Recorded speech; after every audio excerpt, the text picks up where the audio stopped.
আপনারা কারেন্টের ব্যাপারে বই কালকে অলরেডি আমার কথা হয়েছে ইয়নো মহোদয় ইয়নো মহোদয় আজকে এরারে ডাকছই কারেন্টের বিষয়ে আলাপ করবা। আমি গতকাল এর সাথে আলাপ করছি, গত মাসেও আলাপ করছি। এখন আপনারা বেটারে যখন জিগায় আপনারা একটা ঠান্ডা মাথায় নিয়ে তার লাইন নিছে কারেন্টের, কথাটা মনোযোগ দিয়ে শুনুন। কারেন্ট কি তার হইলে কারেন্ট তাই হয় না, কোনো হাত দিয়ে কারেন্ট ফাটানি লাগে না, একটা তার লাইনই হয়। কারেন্ট কেউ দেওয়া লাগে না বরাদ্দ 17 মেগাওয়াট লাগে, আমরা আছে 7 মেগাওয়াট। উনকা হইতে পারে যে 17 মেগাওয়াট নাই খেলে নাই খেলে কারণ হলো ওই যে ডলারের দাম বাড়ছে, বুঝছেন নি?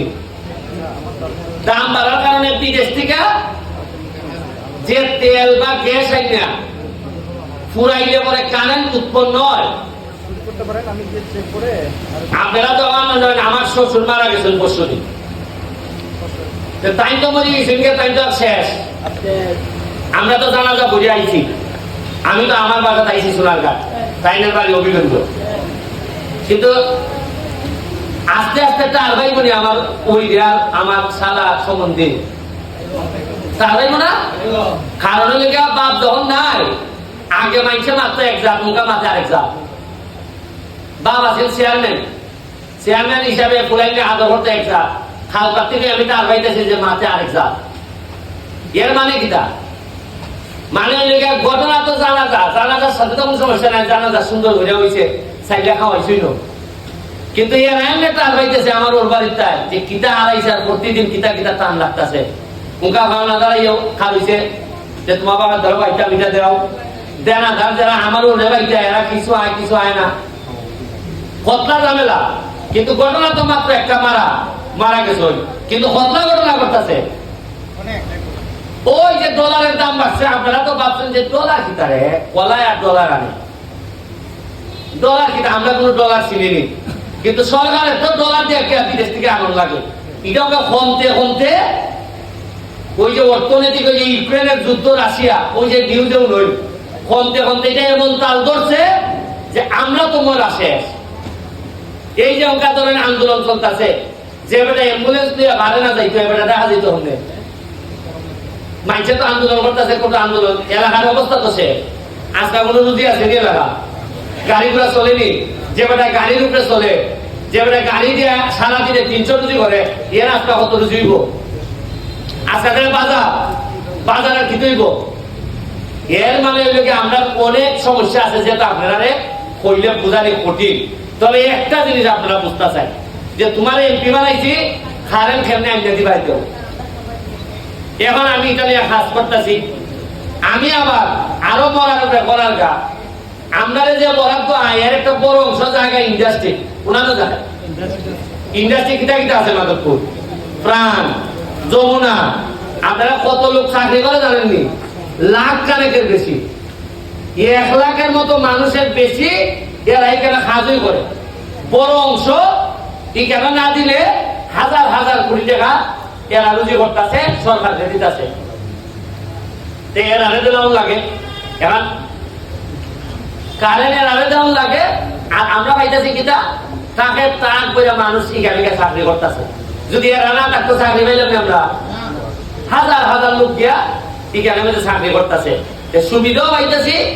আবার এমনি কারেন্ট এরা বলতেছে ভাই আমার হাজার কোটি টাকার মাল বাঙালি বাস করায়, কারেন্ট না থাকলে আমি ভাঙবো কমবো, ওই এরা কারেন্ট দেওয়া লাগতেছে। আমার এটা ব্যালেন্স করে আইন না, আপনারা প্রতিনিধি হিসাবে আমি চিল্লাইতেছি। আরেকটা জিনিস আপনারা বলি, এই 3-4 মাস আপনারা মুখোমুখি হিসাবে কই দিন, ধরেন অন্তত 15-20 দিন আপনারা আমার এখন চাই। আজকাদের পুরাবার আকার ইয়ে কইল, আজকাদের সাংবাদিক সাহেব কইল, কোনদিন আগের কোন এমপি মন্ত্রীর সামনে এইভাবে দাঁড়াইয়া কথা হইতে আসেন কত হইতে আবার চাইলে আমার বড় নেতা এখানে কারা হ্যাঁ ফুট লাগায় তোমরা দেখুন যে আমরা পরিষ্কার কেউ কইতেছে যে আপনার এটা কথা বই কিতা বিষয়, আপনারা যে যেভাবে ইচ্ছা আমার বাহাতে যাচ্ছেন, প্রশ্ন করতে পারতেছেন। ইজত তৈল গণতন্ত্র, ইজত তৈল নেতৃত্ব। আর আমি এমপি হইয়া আচ্ছা আমি যদি না আই কি তো ঠিক না, এগুলো আমার রুজি আছে নি? আমি তো আই কেন খরচ করবার লাগি? আচ্ছা এমপি সাহেব আগে আইটা 3 মাসে একবার, আমিও যদি মনে করি 3 মাসে একবার আইবো, আপনারা তো মনে করেন আগের এমপি এইভাবে আইসি, উনকার এমপি এইভাবে, আমার কোনো ডাকবানি আপনারা। আমি আপনার বেশি আই দেখিয়া আমার মামুর কিছু শান্তি দিছে নাই, যে ওরা চেয়ারম্যান আধা খাম দেয় খাই ধরে পেয়েছে খাই ধরে নে মামু উনকা মামে ওই জানেন যে বাইকটা দাও ইয়না সাহেব। আমি আমনে কিছু 2 জন সলা পরামর্শ কইয়া যে এইটা লাগে আমরা করতাম পারি। আমি যদি 3 মাসে না আইতাম আর লাগে না তো, আমি আমারও লাগে না। 3 মাস 4 মাস পরে আমি আইবো, আমি আমার বিসিটা যে লাইন আছে এই নেতা হলে কোনো তোমরা সাইডে যে ব্যবসা না খাই দাও, বালু টালু এটা লই লাও তোমরা। এমপি চাইলে লাগতো না নি? এরা যে লাইলাম বালু, এক পাটিতে যে লাইলাম যে খালেন গা যাও গা, এই গাছ কাটা কাটি দায়িত্বটা তোমরা ওই সামনে যারা আছে বললাম তোমরা কিছু আমারে দিও, খালেন গা লই লিও তোমরা। গেল বালু, গেল খালেন গা, এরপরে এই অফিস লাইন যে লাইন আছে এই লাইন থেকে আমি আরো লাভ করলাম, এখান থেকে অফিসারদের সাথে একটু আলাপ করিয়া এমনি এমনি সাইকেল ভাই তোমরা গেল না নি 50 লাখ দিয়ে আমি পুরা সোনাগা ছড়াই তার কোনো মাছ চলতো না। 50টা লোক যে এরও পয়সা বানাইবো, আমারও নিয়ে পয়সা দিয়ে আসবো, কোনো আলাপ চলবে না। আর ফাইনাল টাকা রিজিট গিয়া ডাক কাটতে ওই মাথার চেপে খালি যদি আমার ভিতর লাইন দিয়ে আমি নষ্ট করিয়া সামনে আইন নই আর ভাববেন আপনারা দাবাইটা কিন্তু টাকা না এগুলো লাইন। আচ্ছা এটা এখন বল যে ইতালই হয়ে আমরা আগাইতেছি, আপনারা একটু ধৈর্য ধরেন। ইউনো সাহেব, ওসি সাহেব এটার ব্যাপারে কনসার্ন। কারেন্ট আমাদের সবচেয়ে বড় সমস্যা, এটার সমাধানের জন্য আপাতত দীর্ঘমেয়াদী পরিকল্পনা লাগবো। আগামী সংসদ শুরু হইলে আপনারা অন্যান্য কারেন্টের বিষয়ে আমি কিতাব বলি। আপনারা এই কথাটা মাননীয় প্রধানমন্ত্রীর সামনে আমি কিভাবে বলি।